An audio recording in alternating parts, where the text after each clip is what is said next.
that deal. The White House is very hard to read. Do they want a deal or not? Economy, it will certainly not be good for any economy to tariff each other and back and forth, reciprocal tariffs. The headlines said Trump won. Canada had backed down, scrapping a digital services tax just hours before it took effect. Trump reopened trade talks and claimed victory. But behind the scenes, the pressure was only building. Now Trump is going further, targeting one of Canada's most vital sectors, auto manufacturing. And as the deadline approaches, Prime Minister Mark Carney is signaling this fight isn't over. This is no longer just a tax negotiation. It's a clash over economic survival, with two nations locked in and one sector at the center. But, the president keeps talking about sticking points like supply management. Obviously, he's going after our auto sector. So we'll see. It's looming. Only 19 days and counting. Since March 2025, the U.S. has imposed a 25% tariff on Canadian automobiles, with small carve-outs for U.S.-made parts.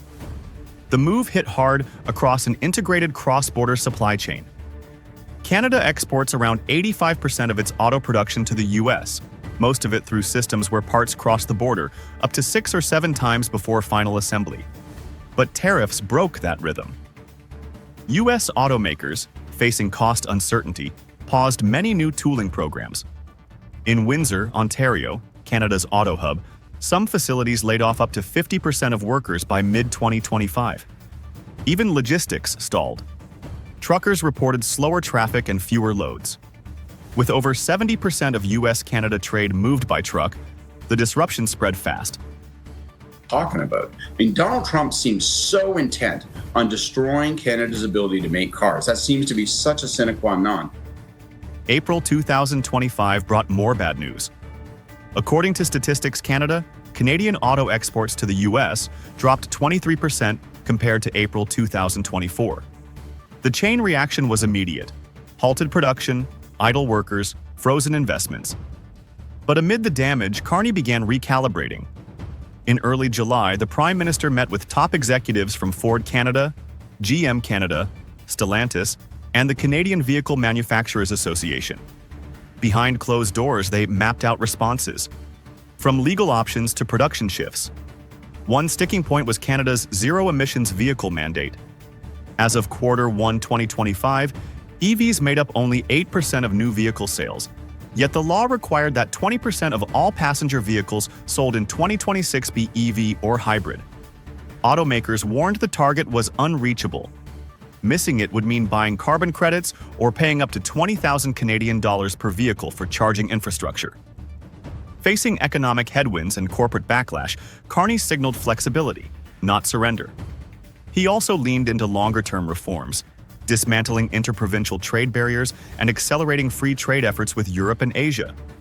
It's a shift modeled after Australia, diversifying away from U.S. dependence. This wasn't retreat, it was repositioning. Trump's next deadline is July 9th. That's when his temporary tariff freeze ends. Unless Canada makes new concessions, more tariffs could be triggered, possibly targeting untaxed sectors. But Carney has his own date circled, July 21st. That's the deadline he set for a new Canada-US deal. If no agreement is reached, Ottawa could reintroduce its retaliatory tariffs, covering over $125 billion in U.S. goods, from agriculture to tech. Meanwhile, the public is already pushing back. The Buy Canada movement is growing. Consumers are ditching U.S. wine and spirits. Cross-border travel is down. Vacation homes in Florida are hitting the resale market. Canadians aren't waiting for policy. They're voting with their wallets. Behind the scenes, Canada is also working to expand trade with the EU and Indo-Pacific, building economic resilience far from Washington's reach. The next 2 weeks will decide everything. Will Trump push for more, confident that Canada will blink again? Or has he overplayed his hand, pushing Carney into a corner where retaliation becomes politically unavoidable? On July 9th, we may see the first answer. By July 21st, we'll know who flinches and who fights back. This isn't just about cars, it's about leverage, leadership, and how far each side is willing to go. Stay tuned. We've been screwed by Canada. But Trump's anger at the trading relationship goes way back. one of the earliest beefs of his first term over Canada's dairy industry. Going up to 400%. You never hear that. Canada's absolutely one of the worst. It started with a number: 270%, then 300, then 4. President Donald Trump has long accused Canada of slapping sky-high tariffs on American dairy. But in late June 2025, the rhetoric escalated. Trump abruptly cut off trade negotiations with Ottawa, blaming Canada's dairy system and a digital tax as proof that America was, once again, being ripped off. But behind the headlines and hard talk lies a deeper conflict. This wasn't just about tariffs. It wasn't even just about milk. It was about two competing visions of economic sovereignty, and the people paying for it were dairy farmers on both sides of the border. Representatives, Canada has been ripping us off for years. 250% tariff, which is taking advantage of our farmers. Trump's obsession with Canadian dairy didn't begin in 2025. It dates back to the earliest days of his first term.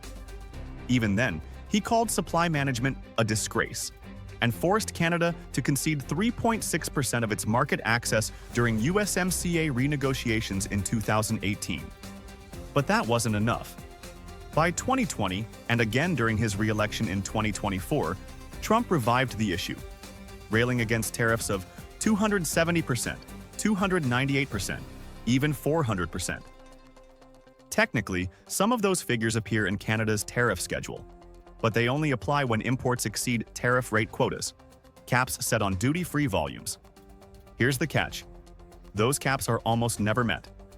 According to Global Affairs Canada, most U.S. dairy imports into Canada, including yogurt, cheese, and buttermilk, fall well below quota limits. In 2024, for example, Canada allowed 3.5 million kilograms of yogurt to be imported tariff-free, yet importers used only 12% of that allowance.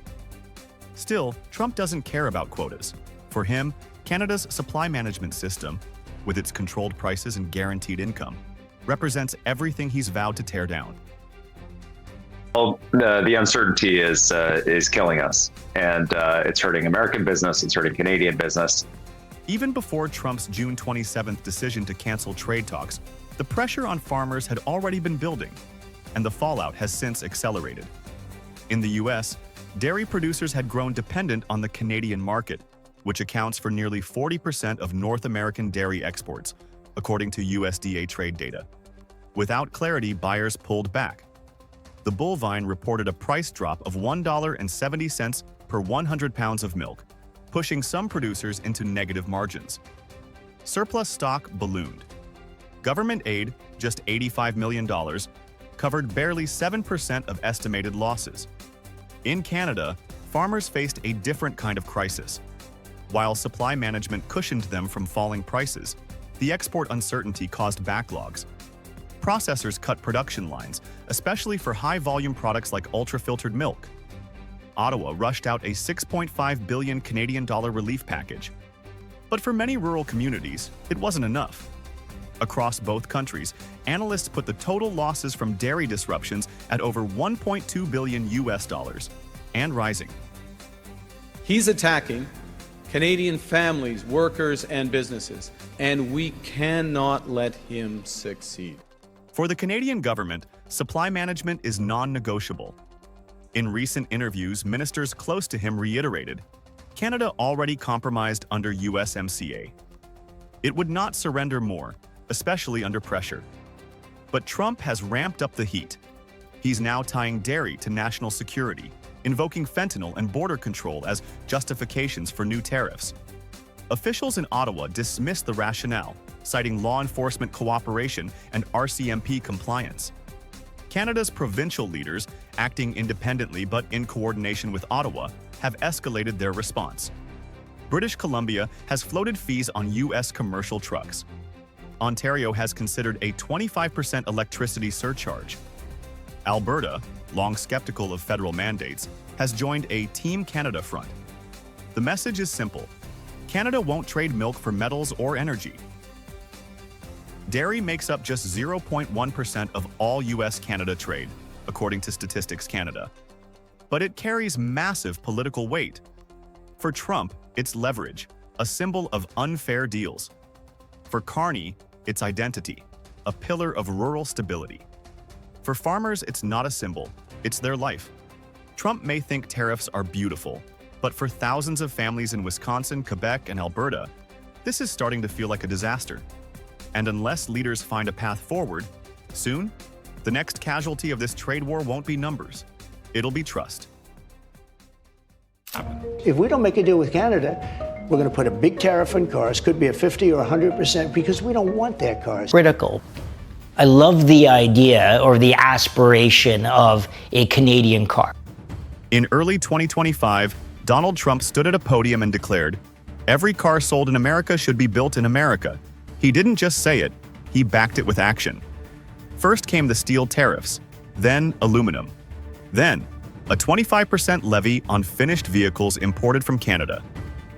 The message was loud and clear. Washington was done tolerating cross-border production. But this wasn't just about policy, it was about pressure.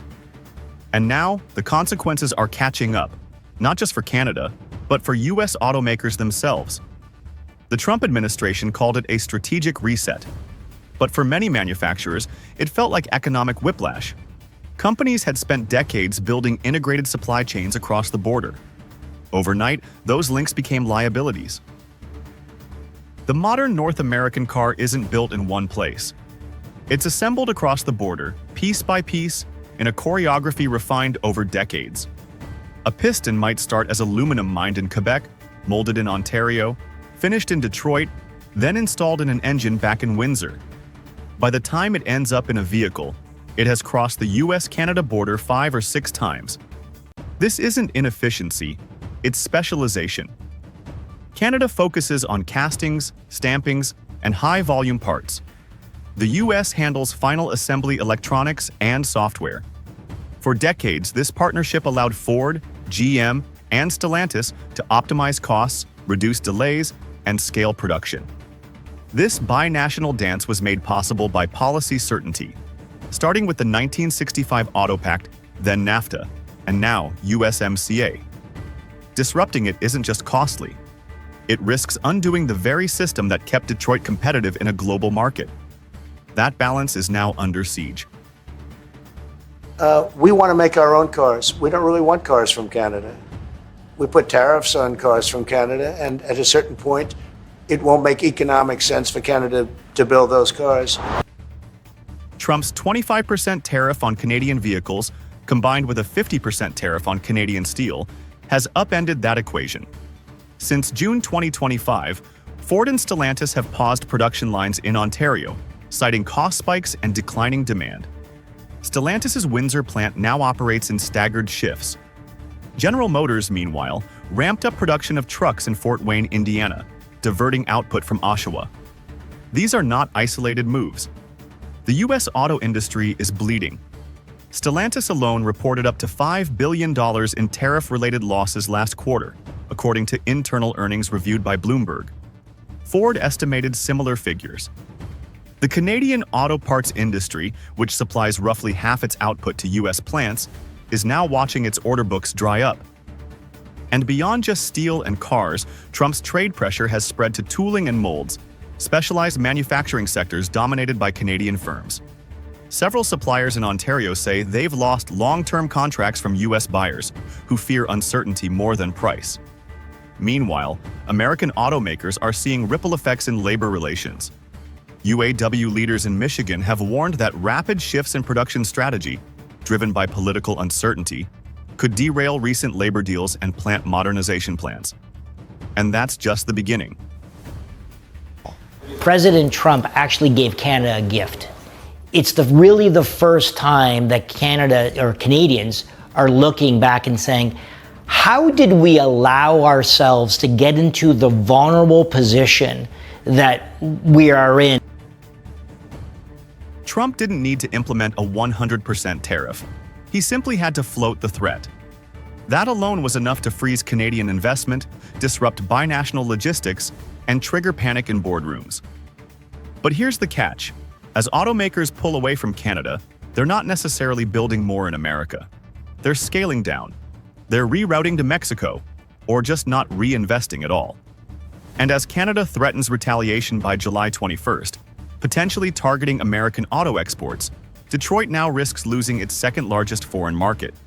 Trump may have scored a political win, but he's also shaken the foundations of a $100 billion ecosystem. One where the U.S. can't truly win if its closest partner collapses,